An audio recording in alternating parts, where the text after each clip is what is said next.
Hi, I'm Annie Stores. Welcome back to another video.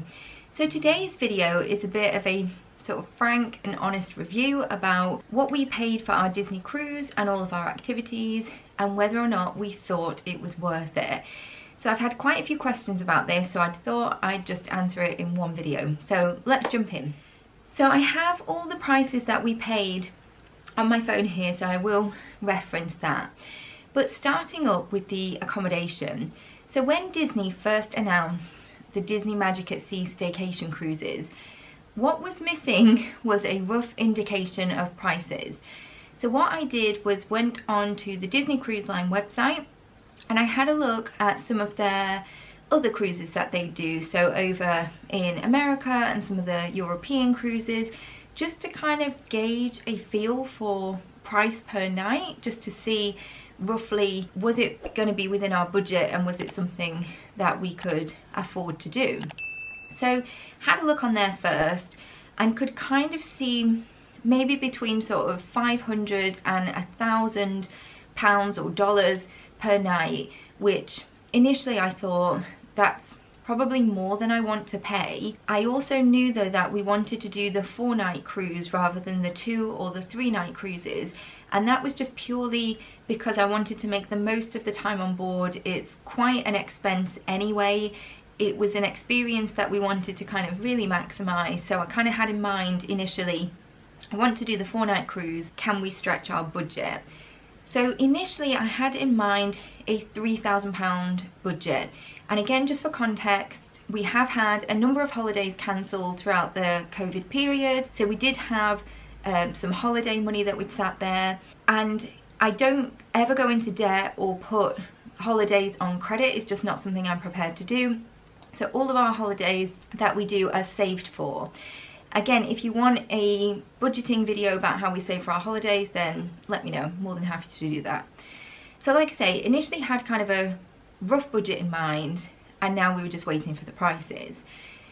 So whilst we were waiting for the prices, I started to again look at what kind of accommodation we wanted. For any of our Disney parks holidays, we usually go for the cheapest on-site property because we're never in the room. We are out from, you know, rope drop in the morning to fireworks at night, so we never really utilize the room. So I'm not really that bothered about the hotel facilities or the space in the room or anything like that. We always go for the cheapest. So looking at the Disney cruises, the cheapest stateroom available are the inside cabins.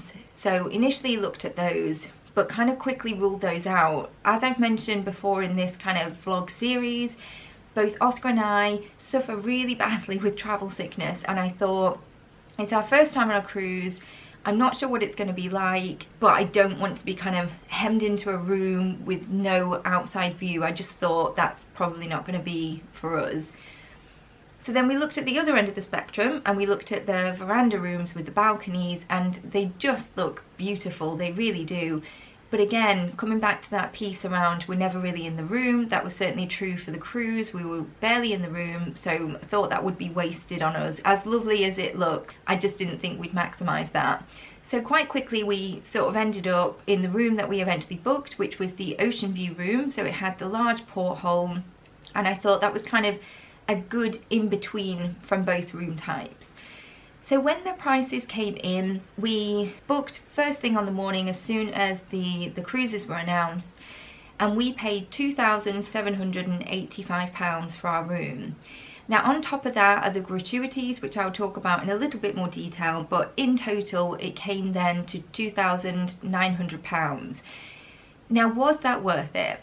For us, absolutely. I mean, our stateroom host John was such a fantastic cast member. The service he provided was impeccable. The room was so clean, and it was always done over really nicely, like during the day and in the evening. The room itself was perfect for us. We really liked having the large porthole. We had the double bed and the fold-out bed for Oscar, so that was perfect for us. And the split bathroom really came in handy because one of us could be sort of doing our teeth while the other one was in the shower, etc. So that worked out perfectly for us. So in terms of room accommodation, was it worth it? 100% yes.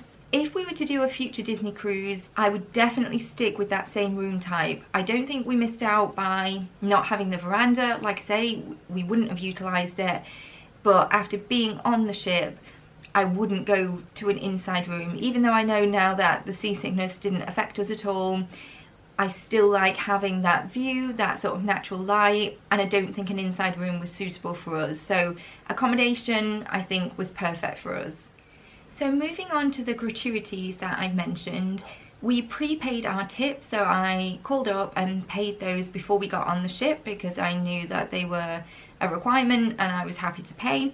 And those came to £117.09 after, I guess, conversion rate. Was that worth it?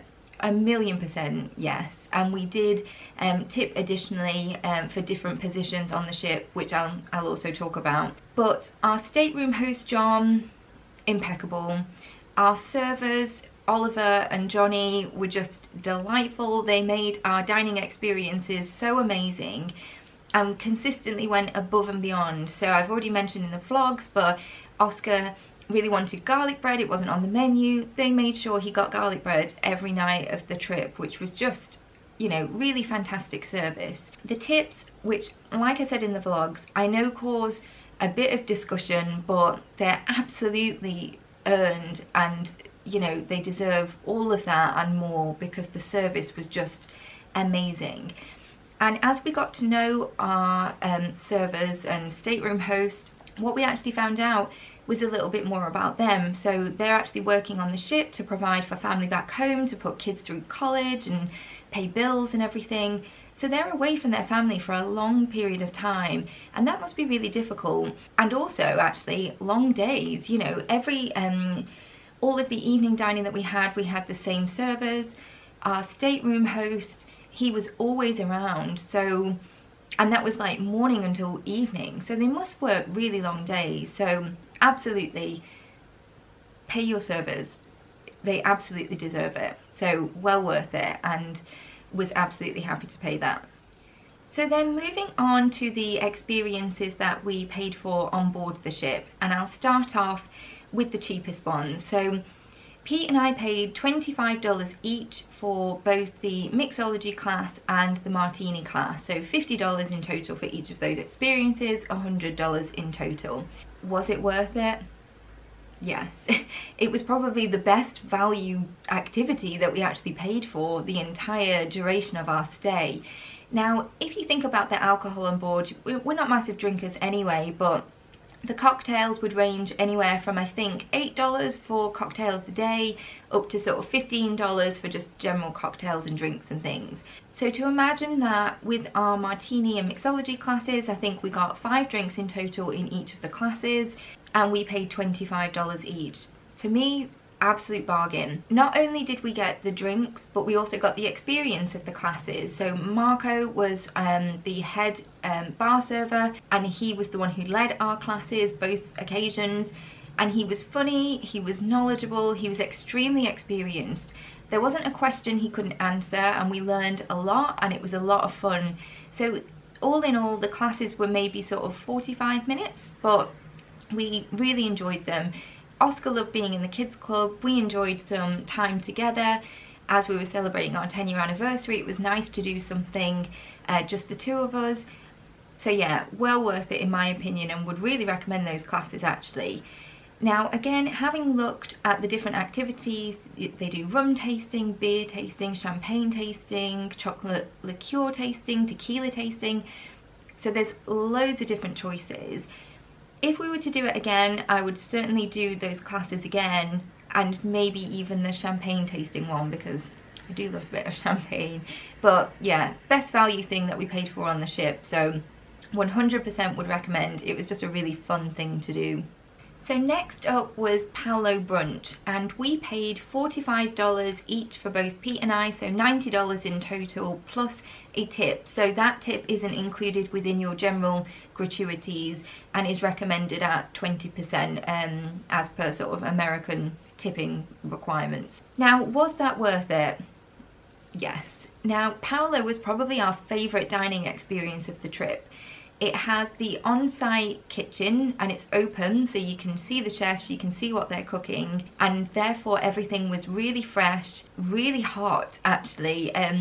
I'll talk about this in a future dining video, but a lot of the food that came out in the main dining was often lukewarm. It didn't detract from the taste or the experience, but I do like my food sort of hot, and that's absolutely what we got in Palo. Yes, there is no buffet style food anymore, which I know kind of put a lot of people off, but as we've never been before, we didn't have that benchmark, so it didn't concern us. Now with the menu options, there was so much different choice, from sort of breakfast options, pastries, there was bread, there was eggs, there was pancakes, all that kind of good stuff. And then into your mains, which again is Italian themed, so things like lasagna that we had. Pete had the Parmesan crusted chicken. There was loads of different options, pizzas, calzones, and then of course the desserts, which we had, and you could order as many as you wanted.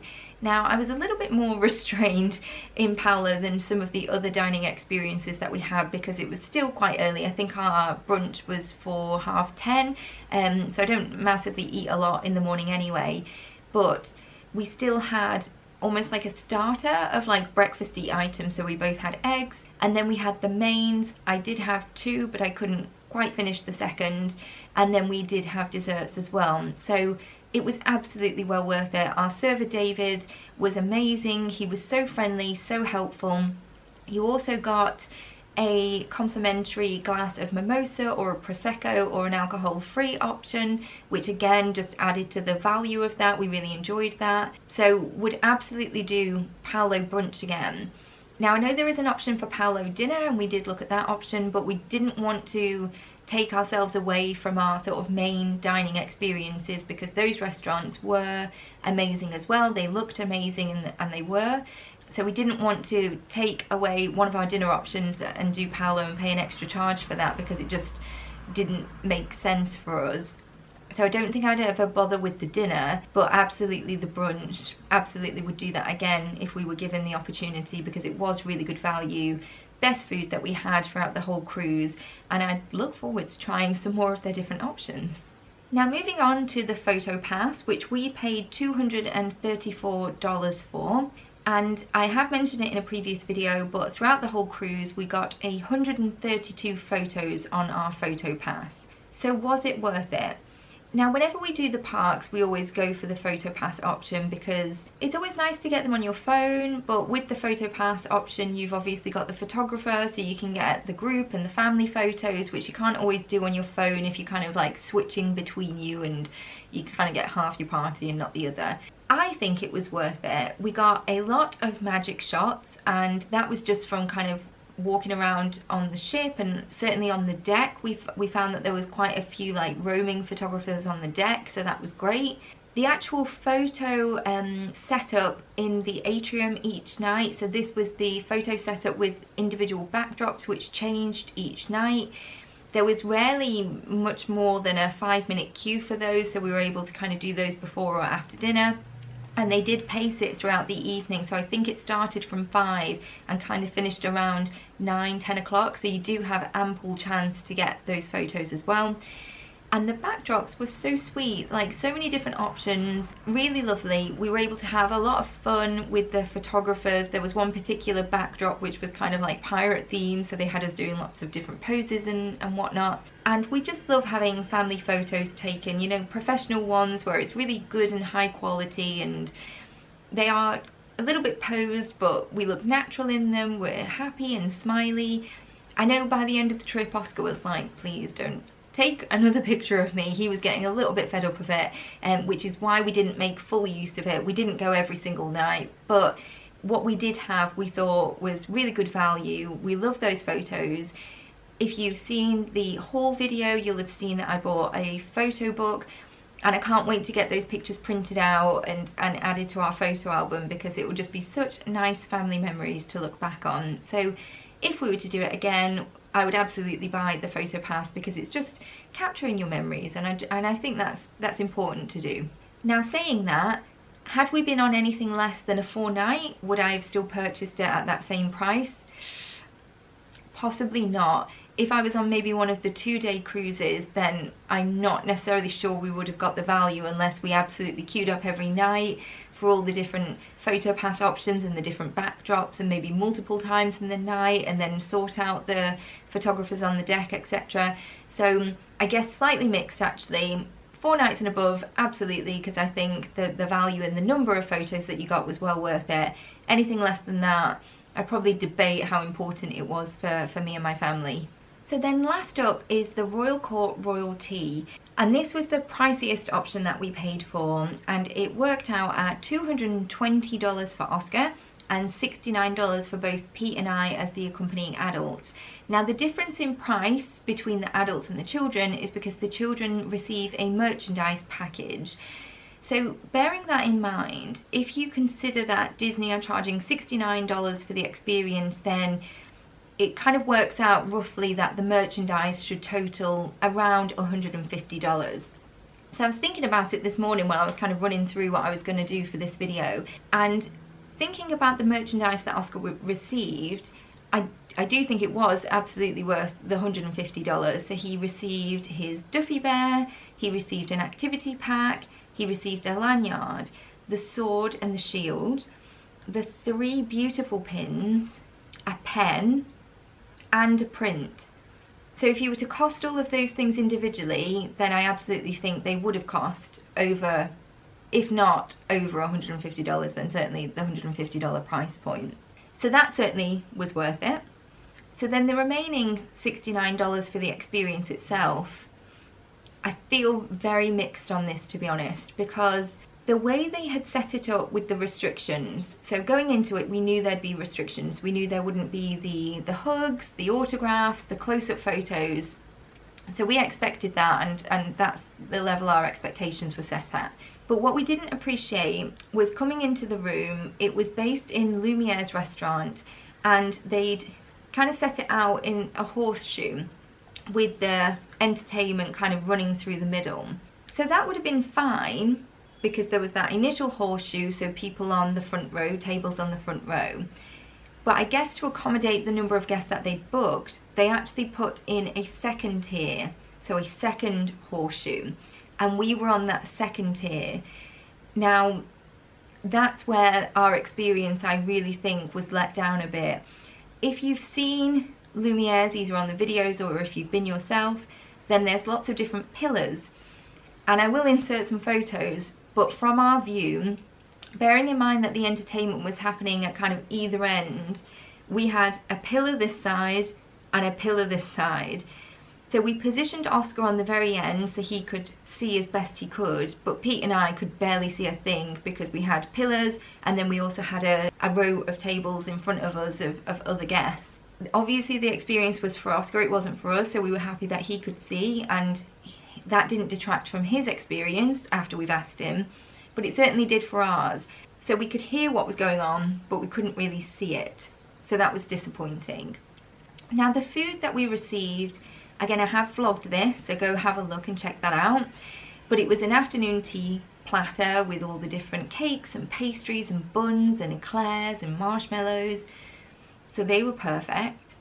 The sandwiches though, absolutely personal preference, but they were salmon and cucumber.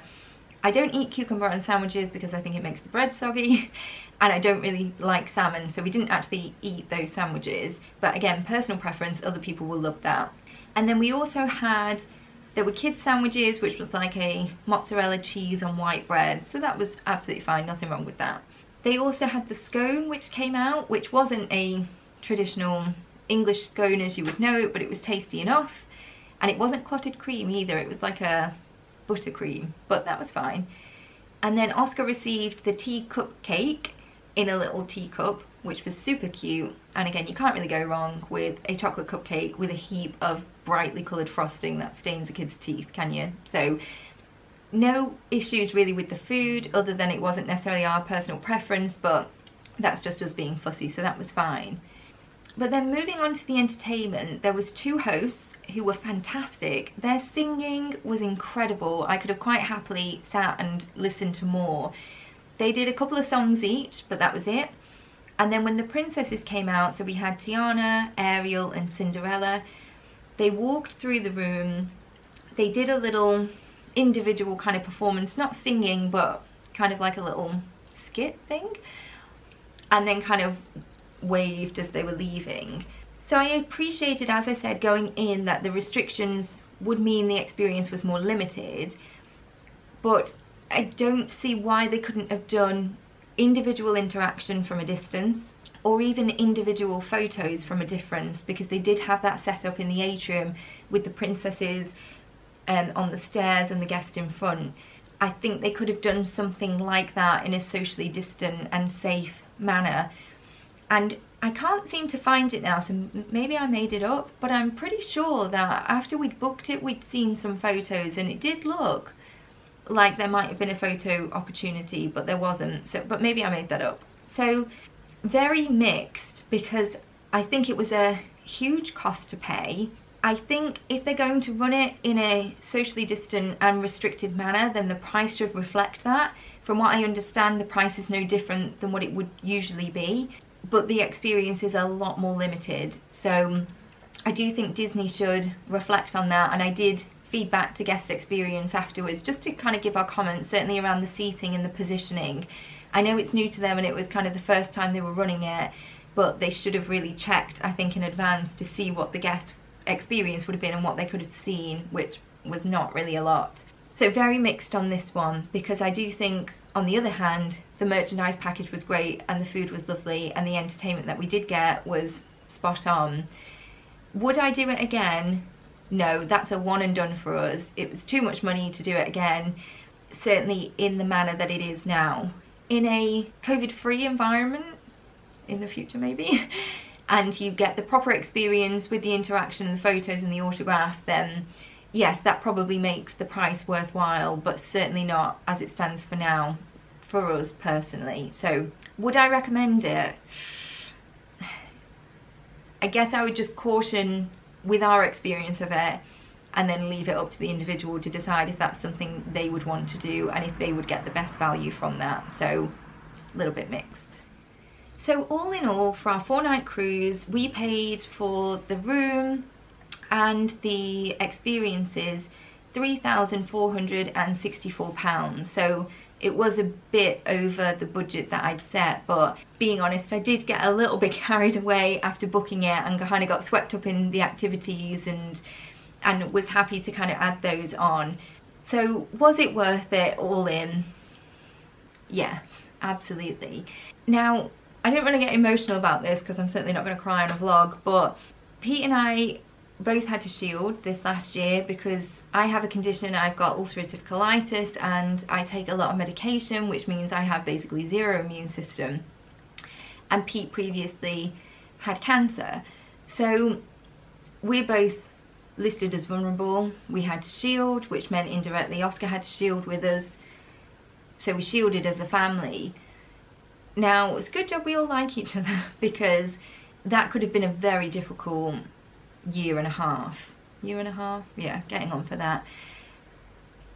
But it was really tough still, despite that. You know, we made the most of it, but it was really, really tough to kind of just be stuck in the same four walls, not being able to go out, having to homeschool, having to work from home, not even being able to go out and get your shopping, having to have that delivered to you. So it's just been a really horrible year for us, really horrible year. And I never really appreciated that we were vulnerable before, because, you know, usually we live normal, healthy lives, obviously with my treatments and things and Pete's treatments and things, but day to day we can kind of largely forget that and just live a normal life. So it really was a massive shock to our system, certainly this last year, and actually thinking, God, this is not safe for us, and it was really scary.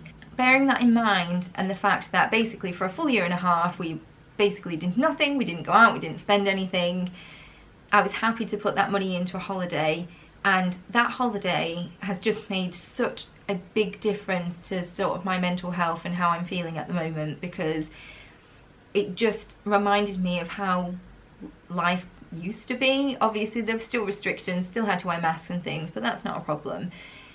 But it was just 4 nights and 5 days of just fun, Disney magic, being able to kind of let your guard down, absorb yourself in the moment, forget about everything that was going on. Obviously we're at sea, so there was no signal, which was such a blessing because couldn't look at the news, couldn't log on to my work emails or anything like that. It was just family time, and we absolutely made the most of it.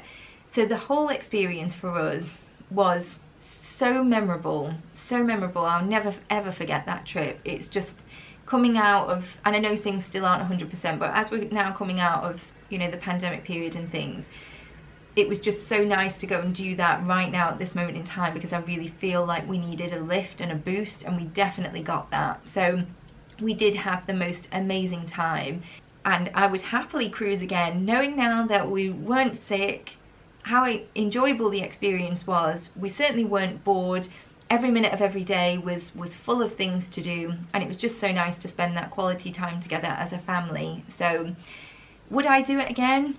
In a heartbeat, yes. And I really hope they do bring back the staycation cruises. From what I understand, I don't think that's a possibility for next year because it already looks like they've got a full schedule. But we did receive a post-trip survey, and there were questions on there that alluded to the fact of, would we do it again if they offered it, and how likely would we be to recommend it, etc. So based on that, it could be quite promising that Disney might do something in the future, which would be great, because I would happily do it again.